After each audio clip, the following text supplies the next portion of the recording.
인 줄로 믿습니다.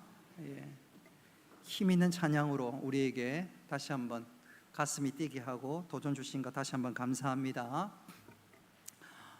우리 오후 예배 시간에 우리 로마서 1장 16절 말씀, 우리가 9월의 암송 말씀이지요. 우리 다 같이 한번 외쳐보도록 하겠습니다. 시작.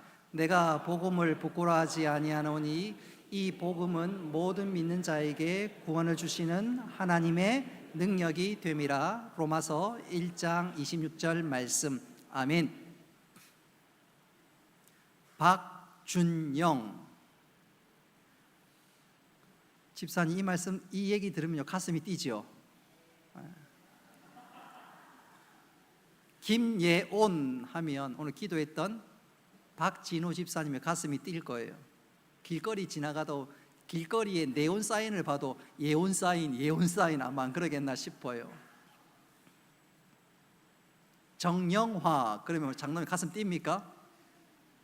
안 뛰는 것처럼 웃으시는데 하나 물어볼게요. 김철원 장로님, 정영주 하면 뜁니까? 꼭 말로 해야 되느냐 하면서 고속도로 지나가다가 영주 지나가면 정영주 그러십니까? 저희 북구 쪽에 보니까 주연길이라고 있더라고요. 주연길 알아요? 여기 길 이름이 주연길이에요. 그래서 저는 그 길 볼 때마다 우리 성도 가운데 주연길 성도 있거든요. 그래 그분 기억도 나고 김주연 집사님도 생각이 나고. 근데 가슴은 뛰지 않습니다. 남의 여자니까 가슴이. 제가 왜 이런 말씀을 드리냐면 오늘 오전에 우리 누구에 대해서 배웠지요? 예수님. 김주연 이름 제가 띄면 큰일 나죠. 김복기나 띄워야지. 김복기나. 제가 왜 이런 말씀을 드리냐면 우리가 가슴 뛰게 하는 이름이 다 달라요. 우리 박동철 집사님은 지나가다가 군인만 봐도 눈물이 핑 돌고 아마 가슴이 뛰고 그럴 거예요. 이제 좀 시간이 지나서 덜 하기는 하겠지만 아마 그렇다 싶을 생각이 드는데, 우리 다른 거는 몰라도 여러분 예수님의 이름만 들으면 우리 가슴 뛸 수 있기를 바랍니다. 오늘 저는요 너무너무 찬양할 때 좋았어요. 속으로 목사님 미쳤나, 혹시 그런 분 계시면 아직도 제 마음이나 다윗의 마음을 잘 모르는 분, 여러분 우리가 예수님의 이름으로 늘 감격하고 기쁘고, 그래서 오늘 설교 제목 그대로 오늘 우리가 그렇게 가슴이 뛰었다면 한번 따라합시다. 하나님을 위하여, 하나님을 위하여. 하나님 위해서 우리의 마음이 열심과 특심이 있을 수 있기를 바라면서 오늘 말씀을 전하도록 하겠습니다. 여러분 중국에는 소위 3대 악녀라고 불리는 사람들이 있습니다. 혹시 여러분 그 이름을 아시는가요?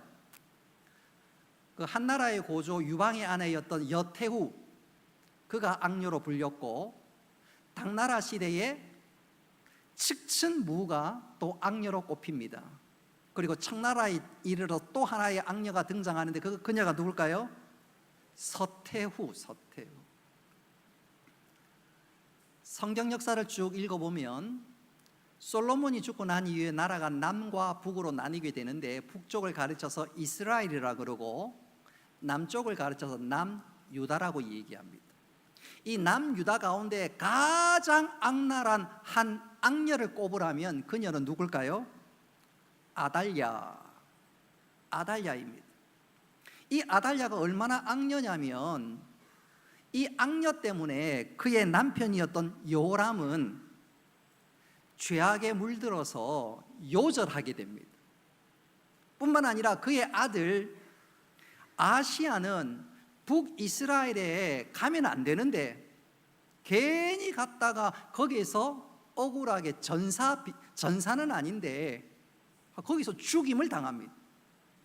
뿐만 아니라 남편도 죽고 아내도 죽고 그 일이 펼쳐지자 이번에는 이 아달랴가 손자하고 그 모든 자식들을 다 죽이고 자기가 여왕이 됩니다.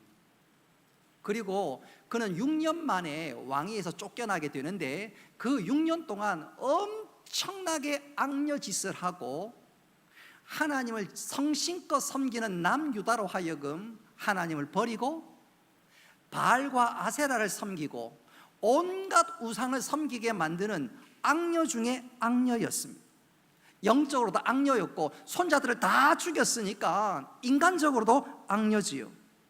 한마디로 말씀드리면 그녀는 하나님께 정면 대적을 했고, 그러니까 하나님께서 가만히 있을 수 없어서 그녀로 결국 심판을 하시는데 그 심판의 도구가 누구냐 하면, 한번 따라합시다. 여호야다.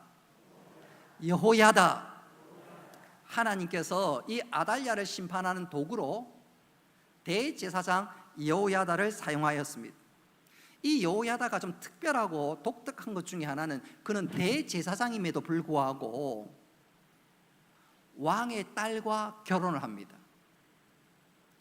영적인 일을 감당하는 그가 행정부의 수반이라고 할 수 있는 왕의 딸이란 딸, 그러니까 공주지요. 공주와 결혼합니다. 이것은 남유다 역사상 전무후무한 일인데, 지나놓고 보니까 아하, 깨달아지는 분명한 사실이 있습니다. 자, 아달랴가 여왕이 되고 온갖 손자들과 그야말로 다윗의 모든 씨들을 다 전멸할 때, 이 여호야다가 다윗의 집안과 결혼하는 바람에 어떤 영적인 책임감과 큰 의무감을 가지고 다윗의 씨 중에 하나였던 요아스를 숨기고 지키고 무려 6년 동안 기르게 됩니다.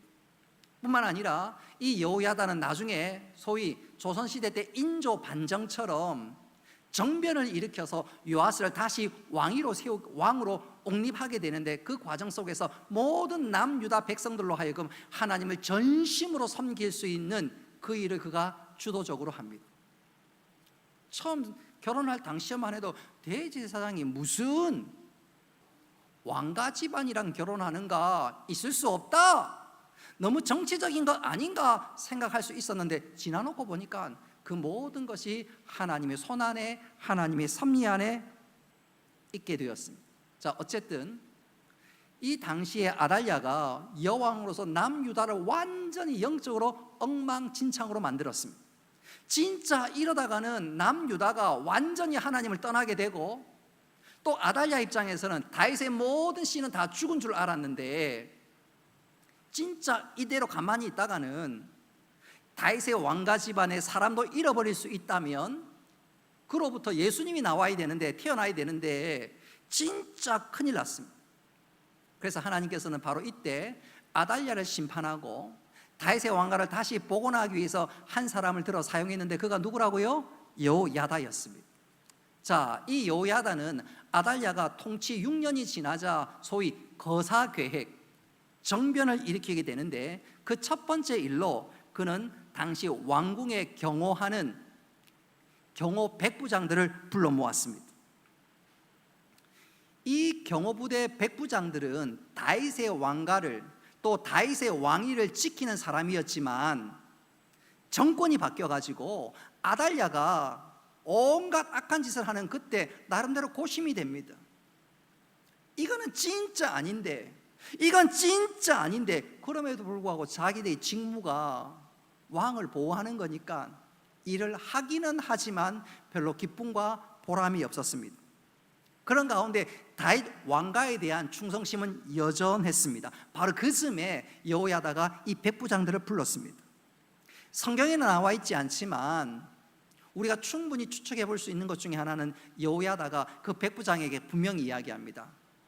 보시오, 명심하십시오. 다윗의 씨가 전멸된 것이 아닙니다. 살아 있습니다. 아마도 요아스를 보여주었을 수도 있겠지요. 아니면 요아스가 살아있다는 어떠한 증거나 분명한 것들을 확인시켜 주었겠지요. 그러자 이 백부장들이 힘이 났습니다. 용기가 났습니다. 아, 이제 드디어 남유다가 회복될 수 있겠구나. 비록 왕자가 어리지만 여호야다가 잘 지도하면 이 나라에 희망이 있을 수 있겠구나. 나름대로 기대감이 부풀렸습니다. 여호야다는 그런 그들에게 우리가 거사를 치르자, 다시 한번 다윗의 왕조가 이 나라의 왕위에 쓸 수 있도록 우리가 한번 최선을 한번 다해보자, 그러면서 이 여호야다가 백부장들과 언약을 맺습니다. 이렇게 하자. 그러면서 언약을 맺는데, 언약을 맺는 중요한 이유는, 언약이라 함은 언약을 지키지 못할 때는 지키지 못하는 당사자는 반드시 죽게 되어 있습니다. 그래서 언약을 맺었다는 말은 우리가 이 일에 목숨을 걸자. 그리고 나자 이 5 백부장들이 했던 일이 뭐냐면 2절부터 쭉 읽어보면 이 5명의 백부장이 온 유다 지역을 돌아다니면서 레위 사람들과 소위 족장들을 예루살렘으로 모아오기 시작했습니다. 그렇게 많은 사람들이 모이자 여호야다가 그 회중들을 향해서 이렇게 외쳤습니다. 3절 후반전에 보면 여러분 성경 보십시오. 본문에 여기도 나와 있습니다. 여호와께서 다윗의 자손에게 대하여 말씀하신 대로 왕자가 즉위하여야 할지니. 지금 아달랴가 남유다를 통치하면서 나라가 완전히 쑥대밭되었으나 하나님께서 그럼에도 불구하고 우리는 버린 것이 아니다. 아직 다윗의 씨가 전멸되지 않고 하나가 요아스가 남았는데 그를 왕으로 세워서 남유다를 다시 한번 하나님께서 기뻐하시는 나라로 회복해보자. 여호야다가 그 이야기를 외치니까 모든 백성들이 소위 환호했습니다. 뿐만 아니라 그 일이 이루어질 것을 기대하면서 소망했습니다. 그 이후에 여호야다는 내용을 건너뜁니다. 이 우리로 치면 정변, 구데타라고 할 수 있는데 그 날짜를 안식일로 잡고 그날 어떻게 해야 할는지 백부장들과 레인들에게 설명했고 그 거사는 마침내 성공했습니다. 그리고 나자 이 여호야다가 요아스의 머리에 왕관을 씌우면서 그를 왕으로 옹립하게 됩니다. 우리 11절 말씀 우리 같이 한번 읽어보도록 하겠습니다. 시작.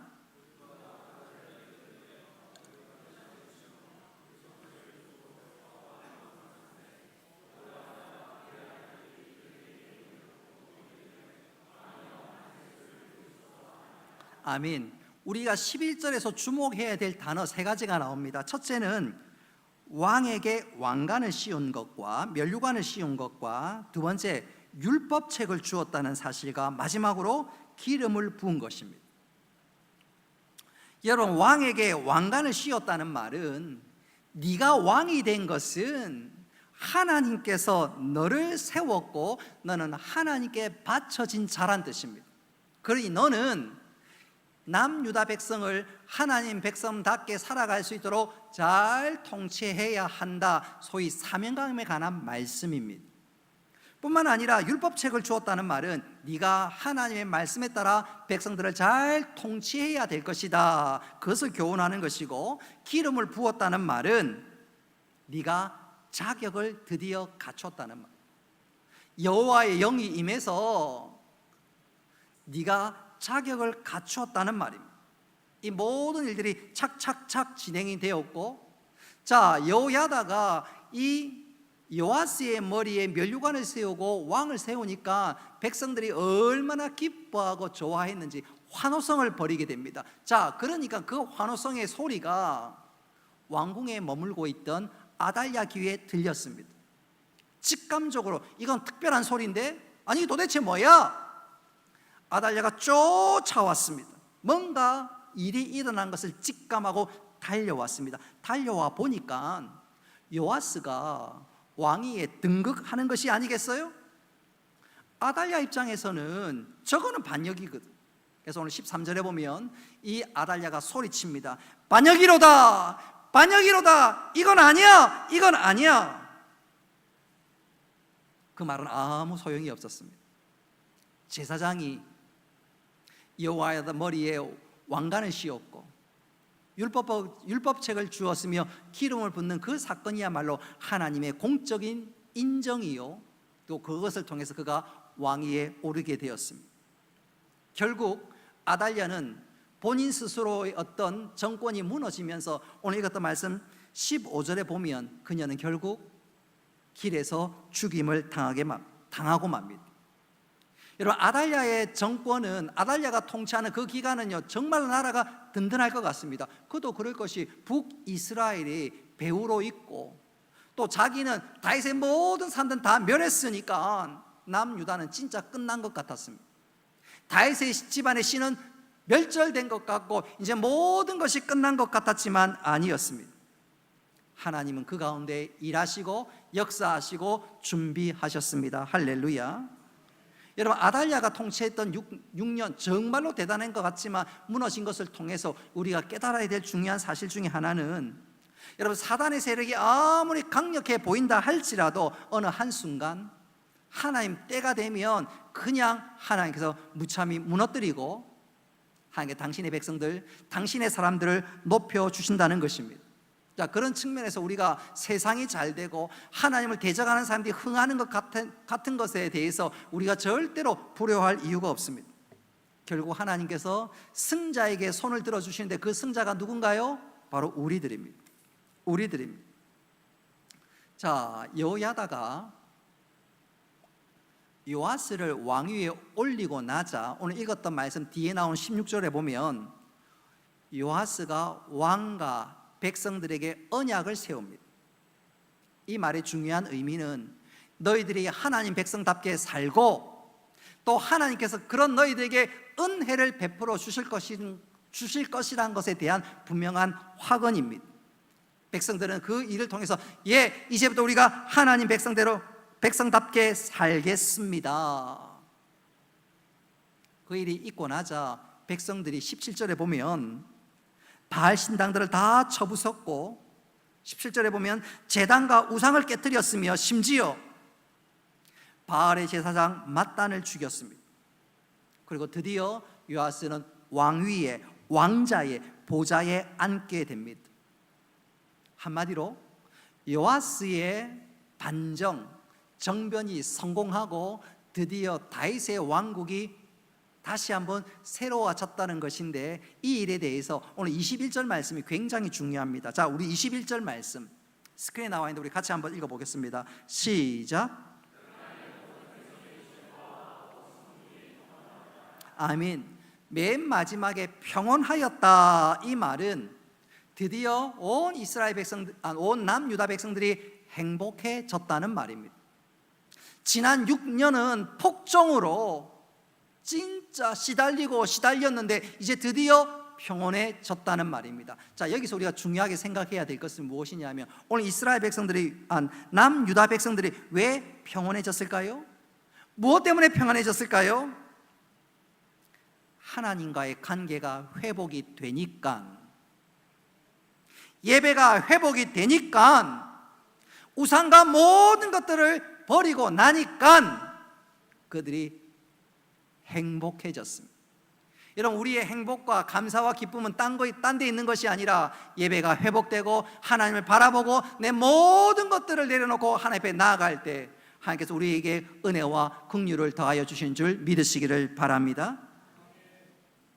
이 점에서 우리가 주목해야 될 중요한 한 가지 사실이 있는데, 이 당시에 남쪽에서는 여호야다가 정변을 일으켜서 남유다를 새롭게 했지요. 당시 북쪽에서는 예후라는 사람이 군사령관이었는데 그가 쿠데타를 통해서 그가 왕위에 오르게 됩니다. 똑같이 남과 북에 몇 년의 시차는 물론 있긴 하지만 다 정변이 일어나고 왕조와 정권이 완전히 바뀌게 되는데, 이 남과 북에 치명적인 차이가 있습니다. 완전히 다른 점이 있어요. 무엇이냐면, 남쪽도 그렇고 북쪽도 그렇고 바알과 아세라를 섬기는 우상들을 다 제거하고 산당들을 다 제거하고 바알 숭배자들 처형한 것은 꼭 같았지만, 북쪽의 왕으로 올랐던 예후는 산당을 헐기는 했으나 여호와를 향한 신앙은 세우지 않았습니다. 오히려 금송아지를 세우고 자신의 방식대로 통치해 나갔습니다. 반면 남유다는 완전히 달랐어요. 바알과 아세라 우상을 제거했을 뿐만 아니라 하나님 향한 신앙을 새롭게 세웠습니다. 여러분, 예후는 왕이 되고 난 이후에 자신의 욕심을 부렸던 반면에 남유다 왕 요아스와 또 그 요아스를 지도했던 대제사장 여호야다는 그 모든 것들이 뭐라고요? 하나님을 위해서 그다음 하나님의 거룩한 도구가 되기를 소원했다, 그 말입니다. 시작은 똑같았고 과정도 똑같았지만 결과는 엄청나게 달라졌습니다. 전혀 다른 길을 걷고 있습니다. 똑같은 은혜의 길을 얻었고 하나님께서 복을 베풀어 주셨는데 그 이후의 길들은 완전히 달라졌습니다. 자, 그런 측면에서 우리 재빨리 우리 자신을 좀 돌아봤으면 좋겠습니다. 돌아봤으면 좋겠어요. 나는 하나님의 은혜 받고 난 이후에 나는 어떻게 살아가고 있는가? 내 욕심을 위해서, 내 명예를 위해서, 내 행복을 위해서 살아가는가? 아니면 하나님의 영광과 하나님 나라를 위해서 살아가고 있는가? 여러분, 북쪽의 예후는 똑같이 자기 이름을 위해 살다가 그도 똑같이 망하게 됩니다. 망하게 돼요. 마치 다람쥐 쳇바퀴 도는 것처럼 영적인 어리석은 길로 가다 그 역시 똑같이 망하게 됩니다. 반면에 여호야다, 특별히 여호야다, 그런 하나님 나라의 거룩한 도구가 되기를 원했고 그랬던 그를 하나님이 귀히 여기시게 되는데, 여러분, 우리가 하나님께 은혜 받고 난 이후에 하나님의 거룩한 도구로 살고자 힘쓰고 애쓸 수 있기를 주님의 이름으로 축복합니다. 하나님 은혜 주셔서 난 이제 됐다, 내 마음대로 살겠다, 그게 아니라 하나님 영광에서 살겠습니다, 하나님 영광에 살겠습니다. 여러분, 그것이 우리의 고백이 될 수 있기를 바랍니다. 저는 그런 측면에서 이 시간 한 사람을 소개하면서 설교를 마무리할까 합니다. 이태리 사람들이 자랑하는 유명한 미술가, 조각가 중에 한 사람이 미켈란젤로입니다. 근데 이 미켈란젤로는 우리가 잘 알고 이름을 들어봤지만 그의 스승인 버톨도 지오바니에 대해서는 전혀 몰라요. 아니, 잘 몰라요. 미켈란젤로에게 그 스승이 없었다면 미켈란젤로는 미켈란젤로가 될 수가 없었습니다. 미켈란젤로가 14살 때 이 지오바니 문화생으로 들어갔습니다. 지오바니는 이 미켈란젤로를 보는 순간, 또 그가 그림을 그리고 어떤 작품을 하는 것을 보는 순간, 아하, 얘는 보통 애가 아니다, 얘는 천재다, 얘는 정말로 대단한 재능을 가지고 있다, 단박에 알았어요. 단박에. 그래서 스승이 미켈란젤로에게 물었습니다. 얘야, 너는 위대한 조각가, 위대한 예술가가 되기 위해서 너는 무엇이 필요하다고 생각하느냐? 위대한 미술가, 예술가가 되기 위해서 너는 제일 먼저 뭐가 필요하다고 생각하느냐? 여러분이란 뭐라고 대답하시겠어요? 여러분이란 뭐라고 대답하시겠어요? 민병근 집사님, 이 질문 받았다면 집사님은 뭐라고 대답하시겠어요? 뭐라고 대답하시겠어요? 아무 생각, 저 잘 모르겠어요. 하정숙 집사님 같으면 뭐라고 대답하겠습니까? 뭐라고 대답하시겠어요? 아, 저는 청소는 잘해요. 그렇게 대답하시겠어요? 이 질문에 미켈란젤로가 평범한 대답을 합니다. 예, 저의 재능을 갈고 닦아야 되겠지요. 당연한 대답 아니겠어요? 14살짜리 아이가 무슨 특별한 대답을 하겠습니까?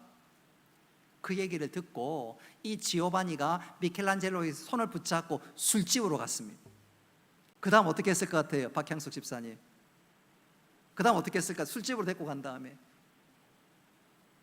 어떻게 했을 것 같아요? 박성명 집사님, 술집을 데리고 간 다음에 어떻게 했을 것 같아요? 주를 위하여 그렇게 했어요. 그건 아니죠. 그건 아니죠. 박 집사님 그렇게 대답한 거 아닙니다. 제가 그냥 한번 예본 거예요. 술집 앞에 딱 데려가니까 술집 앞에 보니까 조각상이 있는 거예요. 그것도 천사상이 있는 거예요. 한눈에 봐도 너무너무 멋집니다. 그러자 지오바니가 미켈란젤로에게 이렇게 얘기했습니다.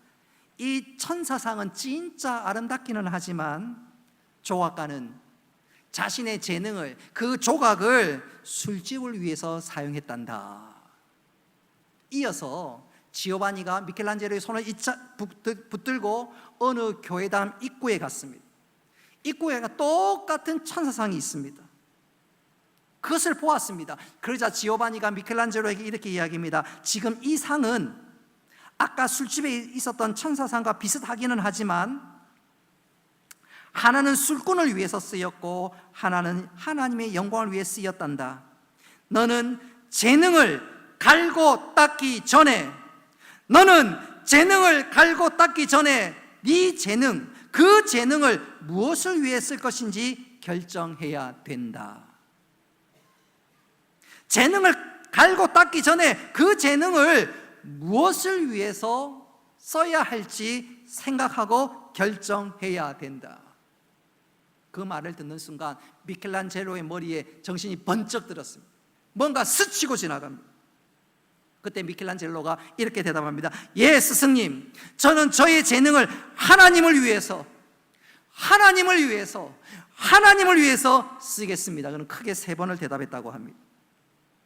바로 그 고백과 그 결심이 미켈란젤로가 미켈란젤로 될 수 있었던 기초가 되었습니다. 여러분, 미켈란젤로는 우리는 그냥 생각에 위대한 예술가, 조각가로 생각하는데 그의 첫 출발은 남달랐습니다. 하나님을 위하여,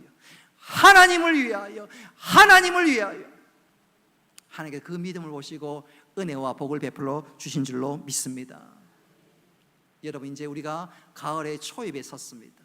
특별히 11월달, 12월달 되면 우리는 복음을 새로 율동에 지어지는 아파트에 전도하고 복음을 증거하려고 합니다. 그래서 제가 앞으로 한 몇 주 동안 예수님에 대해서 설교하고 또 설교할 겁니다. 다음 주는 예수님의 또 다른 이름 그리스도에 대해서 설교할 겁니다. 여러분, 이 가을에 주위 사람들에게 우리 귀를 때립니다. 얘야, 좀 있으면 단풍이 피는 거예요? 지는 거예요? 지는 겁니까? 피는 겁니까? 단풍이 드는 거지요? 드는 거지요. 단풍 드니까 우리 설악산에 가자. 어디 가자. 온갖 소리 다 들릴 겁니다. 그게 잘못됐다는 게 아니에요. 그때 우리 다시 한번 우리는 다짐했으면 좋겠습니다. 이 가을에 그래, 날 위해서 콧바람 쐬는 것도 나쁘지는 않지만 오늘 목사님 말씀 그대로 하나님을 위하여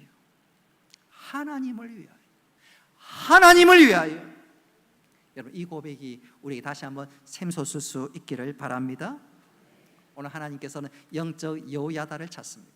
여러분, 그 영적 여호야다가 우리 자신이 되어서 하나님을 위하여 하나님 위해 살아갈 뿐만 아니라 우리를 통하여 하나님 나라가 확장되는 아름다운 일에 쓰임받는 우리 모두가 되시기를 주님의 이름으로 축복합니다.